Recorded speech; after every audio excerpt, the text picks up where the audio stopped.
5 মিনিটে শেষ করে দিচ্ছে। আপনাদের অনেক আপনাদের লেখা আছে। আমার ভাইরা, আমার মুরব্বী বলছিলাম, যে কথা বলছিলাম, মান মাতা ফাকাদ কামাত কিয়ামাতুহু, যেদিন আপনি মরে যাবেন ওই দিন নবী বলেন আপনার কিয়ামত শুরু হয়ে যাবে। আল্লাহ বলেন ইন্নাস সাআতা আতিয়াতুন আকাদু উখফিহা লিতুজজা কুল্লু নাফসিন বিমা তাসআ। এই কিয়ামতের কথা আল্লাহ সাহাবায়ে কিয়ামত বুঝিয়েছেন। নবীজির ব্যাখ্যায় বলেন কিয়ামত দুই প্রকার, একটা হলো কিয়ামতে কুবরা, একটা হলো কিয়ামতে সুগরা। কিয়ামতে কুবরা হলো যিনি ঈসা আলাইহিস সালাম সিংহায় ফুৎকার দিবেন, तमाम পৃথিবীর মানুষ ফিলিস্তিনের ময়দানে একত্র হবে। কোন ময়দানে? ফিলিস্তিনের ময়দানে একত্র হবেন। ওই ময়দানটা হাসরের মাঠ হয়ে যাবে। সব সাগর আল্লাহ ভরাট করে দেবেন, সব পাহাড় আল্লাহ নিচা করে দেবেন, জমিন বানায় দেবেন, আর মাটি থাকবে না, আল্লাহ তামাম জমিন বানায় দেবেন।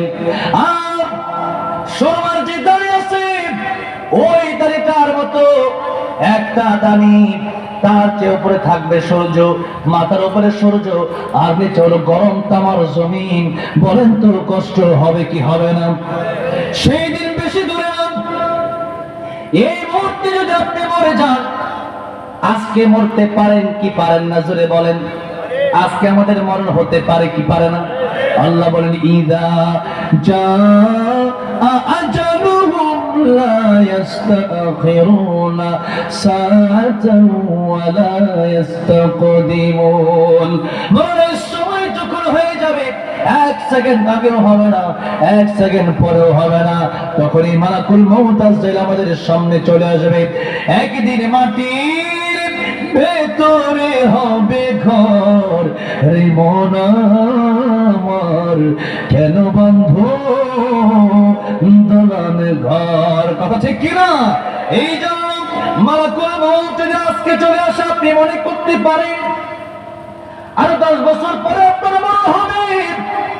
না রে বন্ধু না। কত আলোচক স্টেজে আলোচনা করতে করতে মারা গেল, কত শ্রোত আওয়াজ শুনতে শুনতে মারা গেল, কত ফুটবল খেলোয়াড় ফুটবল খেলতে খেলতে মাঠেই মারা গেল।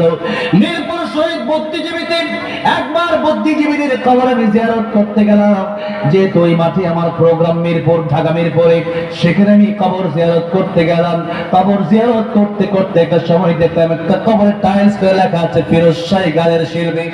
আমার তখনই মনে পড়ে গেল ওই শিল্পী তো সেই শিল্পী যিনি গান গেয়েছিল 1 মিনিটের নাই ভরসা, সঙ্গ হবে রং তামাশা, দম ফুরাইলে বন্ধু চক্ষু বুঝিলে, দম ফুরাইলে বন্ধু চক্ষু বুঝিলে।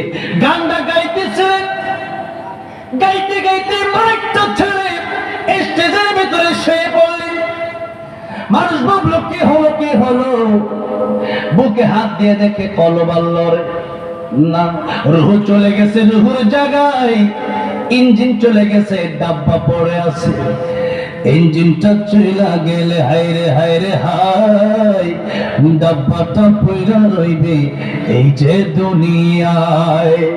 খালি ডাব্বার কোনো দাম নাই, খালি ডাব্বা কেউ রাখবে না, আপনার স্ত্রী খালি ডাব্বা রাখবে না।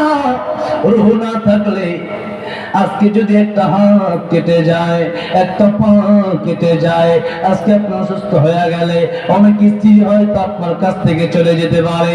এই জন্য বডির কোনো দাম নাই, দাম হলো অন্তরের, দাম হলো রূহ। ইল্লা মান আতাল্লাহ বিকলবিন সালিম। অন্তরটা যদি ভালো হয়ে যায়, ওই অন্তরটা নিয়ে যদি আল্লাহর দরবারে উঠতে পারে, এই কালো চেহারার দাম আর সাদা চেহারার দাম আমার আল্লাহর কাছে নাই। কালো বেলাল, কালো হাবশি গোলাম, এরপরে নবী জান্নাতে গেছে।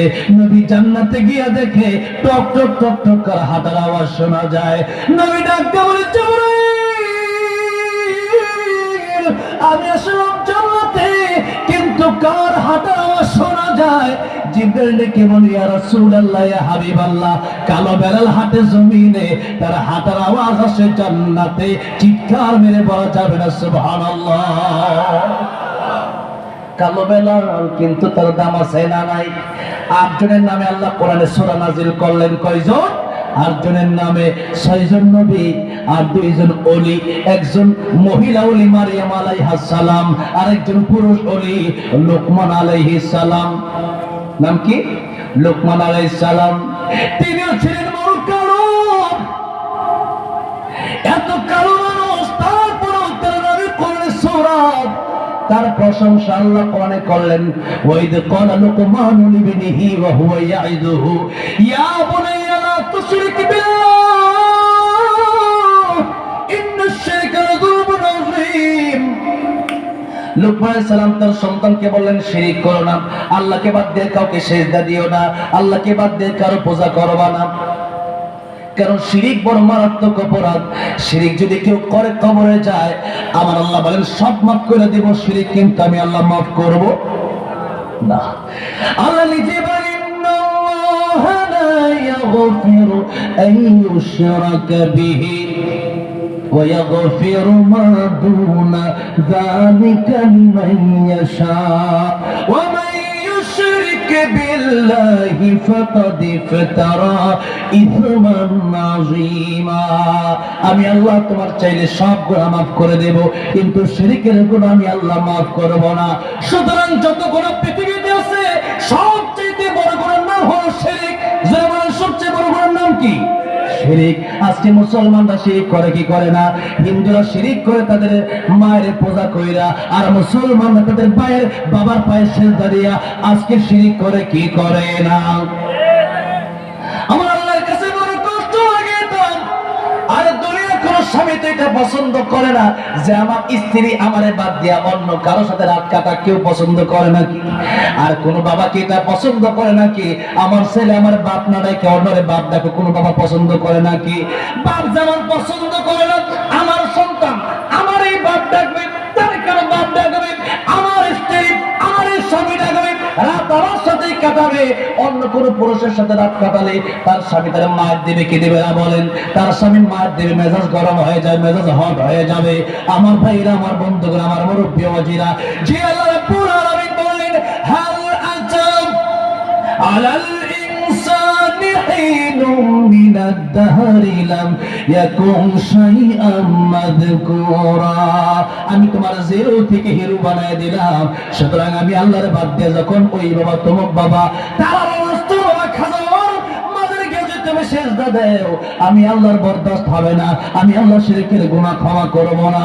সুতরাং আল্লাহর ছাড়া আর কাউকে সিজদা দেওয়া যাবে না। সন্তান দেওয়ার মালিক কি? সুতরাং চাওয়া যাবে না, আল্লাহর কাছে কেবলমাত্র চাইতে হবে। চাওয়ার মতো যদি চান, আমার আল্লাহ দিতে পারে কি পারে না?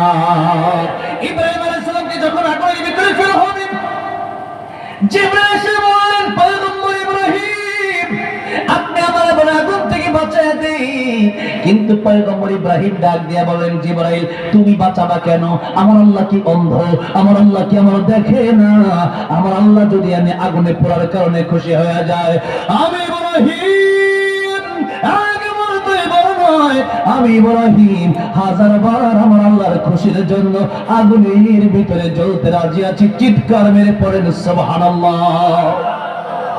আল্লাহ বলেন আগুনের, ইয়া নারু কুনি বারদাও ওয়া সালামান আলা ইব্রাহিম। আল্লাহু আকবার।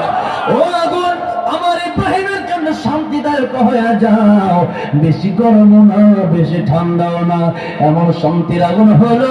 পয়গম্বর ইব্রাহিম আলাইহিস 40টা দিন আগুনের ভিতরে ছিলেন। দুনিয়া থেকে বিদায় নেওয়ার পূর্বে দুনিয়ার মানুষকে ইব্রাহিম আলাইহিস সালাম বলে গেলেন, ও দুনিয়ার মানুষের, ওই আগুনের ভিতরে 40টা দিন আমি ছিলাম। 40 দিনের ভিতরে আমি এত শান্তি পাইলাম, দুনিয়ার যত জায়গায় গেলাম আগুনের মতো শান্তি আমার জন্য আর কিছু ছিল না। চিৎকার মেরে বলা যাবে না সুবহানাল্লাহ। এই জন্য কবি বললেন, যে নামে ইব্রাহিমের আগুন হলো পানি, ডাকার মতো ডাকলে আজো সাড়া দেবেন তিনি রে মন, সাড়া দেবেন তিনি। কথা ঠিক না? এই জন্য চাওয়ার মতো চাইতে হবে, চাইবে একজনের কাছে, তিনি কে? আর যদি বলেন তিনি কে? চাইতে হবে কার কাছে? আল্লাহর কাছে চাইতে হবে। কোন মাজারে, কোন বাবার কাছে, কোন খাজার কাছে চাওয়া যাবে না।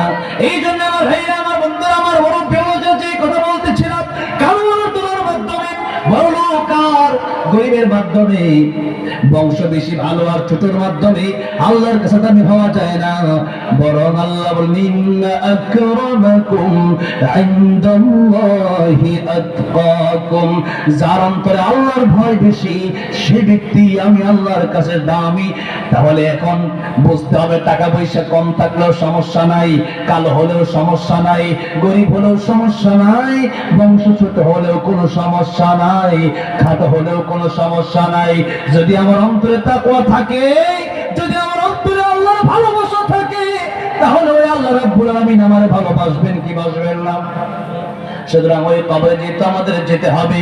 ওই কবরে যাওয়ার আগে আল্লাহর ভয় অন্তরে নিয়ে যাওয়ার দরকার আমাদের আছে না নাই? আল্লাহর ভালোবাসা অন্তরে নিয়ে পরে কবরে যাওয়ার দরকার আছে না নাই? ওই কবরে যাওয়ার পরে ভালো করে লক্ষ্য করেন, আল্লাহ বলেন, ইন্নামা وليكم الله ورسوله والذين آمنوا الذين يقيمون الصلاة ويؤتون الزكاة وهم راكعون। আল্লাহ বলেন, বন্ধু বানাও তিনজনকে, যারা কবরে যাওয়ার পরেও কাজে আসবে। কয়জনকে? তিনজনকে বন্ধু বানাও। এক নম্বরে ইমানদারের বন্ধু হবে আমার আল্লাহ। জীবনে এক নম্বরে ইমানদারের বন্ধু হবে কে? আল্লাহ। দুই নম্বরে রাসূলুহু, ইমানদারের বন্ধু হবে রাসূল। কারণ নবীর সুপারিশ ছাড়া আমি আর আপনি গুনাহগার জান্নাতে যাওয়ার কোনো সুযোগ নাই। কিয়ামতের মাঠে নবী হাউজে কাউসারের পানি পান করাবেন। এই জন্য দ্বিতীয় নম্বর বন্ধু হবে আল্লাহর রাসূল। জোরে বলেন, দ্বিতীয় নম্বরে বন্ধু হবে কে? দ্বিতীয় নম্বরে বন্ধু হবে আল্লাহর রাসূল। তিন নম্বর আল্লাহ বলেন, ইমানদার নামাজি ব্যক্তিরা তোমাদের বন্ধু হবে। জোরে বলেন, তিন নম্বরে বন্ধু কি হবেন? ইমানদার নামাজি ব্যক্তিরা। অনেক নামাজি আছে তারা মুনাফিক, আছে না নাই? নামাজও পড়ে সুদ খায়, আছে না নাই? নামাজও পড়ে ঘুষ খায়, আছে না নাই? নামাজও পড়ে টিভিও দেখে, আছে না নাই? এই জন্য কার ইমানদার হলে হবে, নামাজও পড়তে হবে। আবার খালি নামাজি হলে হবে না, নামাজের অন্তরের ভিতরে ঈমান থাকার দরকার আছে না নাই? এই জন্য এই তিনজনকে বন্ধু বানাই আমরা কবরে যাব। রাজি আছি কারা কারা? দু হাত আল্লাহর উঠা দেখাই তো, লিল্লাহি তাকবীর।